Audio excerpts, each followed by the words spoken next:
ایک بھارتی لڑکی کی دکھ بھری داستان جس کی کہانی آپ بیتی پر مشتمل ہے، جو اپنی خواہشات کے لیے غلط راستے پر چل پڑی، جو آگے جا کر اس کے لیے جان کا خطرہ بن گئی۔ کیسے؟ چلے سنتے ہیں اس ویڈیو میں۔ ویڈیو کو لائک کریں، چینل کو سبسکرائب کریں تاکہ ہماری حوصلہ افزائی ہو سکے، تاکہ ہم اس طرح کی دلچسپ کہانیاں آپ کے لیے لاتے رہیں۔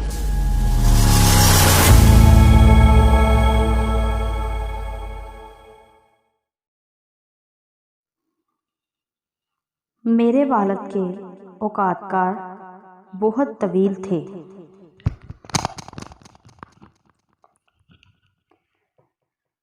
جب وہ تھکے ہارے گھر واپس آتے، ہم پر نصف سے زیادہ نیند طاری ہو چکی تھی۔ مجھے اپنی ماں اور بڑے بھائی سے بہت لگاؤ تھا۔ میں چونکہ کم عمر تھی، اس لیے میری سمجھ میں نہ آتا کہ ہمارے پاس میری دیگر کلاس فیلوز کی طرح پہننے اور کھانے کو کافی کچھ کیوں نہیں ہے۔ کیا یہ میرے والد کے پاس دولت کم ہونے کی وجہ سے ہے؟ ایسا کیوں ہے؟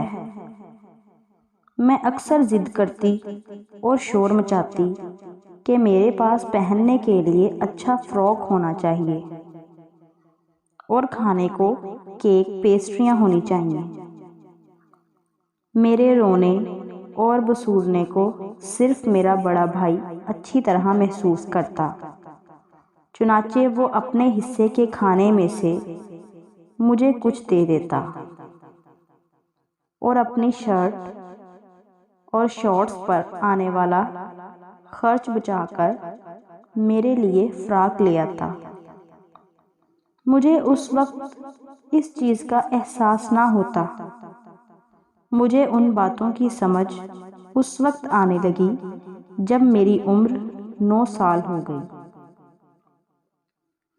پھر مجھے یہ بھی پتہ چلنے لگا کہ امی عام طور پر اس لیے فاقہ کرتی ہے کہ اس کے شوہر اور بچوں کو کافی کھانا مل سکے۔ وہ بہت کمزور اور تھکی تھکی دکھائی دینے لگی، کیونکہ سارے گھر کا کام اسے تنہا نمٹانا پڑتا۔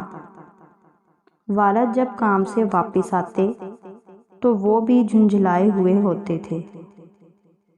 اگر ہم شور مچاتے تو وہ سخت ڈانٹ ڈپٹ کرتے۔ وہ بڑے بیٹے سے بہت محبت کرتے، اس لیے وہ کبھی کبھار صرف اسی کو کھلانے کے لیے کچھ نہ کچھ لے کر آتے۔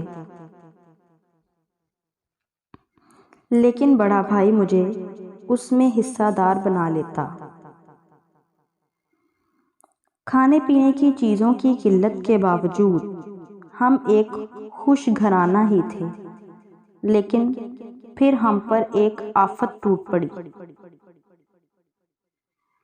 اپنے بچپن کے غمناک واقعات اور تلخ تجربات کا ذکر کرتے ہوئے کانتی نے کہا کہ میں اس وقت 9 سال کی تھی کہ میرا بڑا بھائی جو 11 سال کا تھا،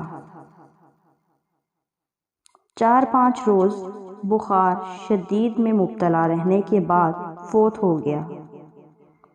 اس کی اچانک موت والدین اور خود کانتی کے لیے خوفناک دھچکا تھی۔ باپ کی تو گویا کمر ہی ٹوٹ گئی۔ اس کے بعد ماں کی صحت تیزی سے بگڑنے لگی اور چند سال کے اندر وہ بہت ہی کمزور ہو گئیں۔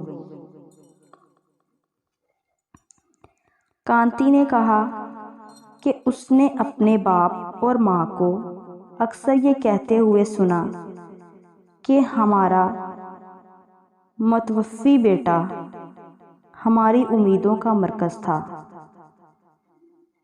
ہم سمجھتے تھے کہ وہ اچھی تعلیم حاصل کر کے اچھا روزگار پائے گا، ہماری دیکھ بھال کرے گا اور چھوٹے بھائی اور بہنوں کا بھی سہارا بنے گا۔ اس کی ماں پر غم و اندوہ کے اتنے دورے پڑتے کہ کچھ کھاتی پیتی نہ تھی،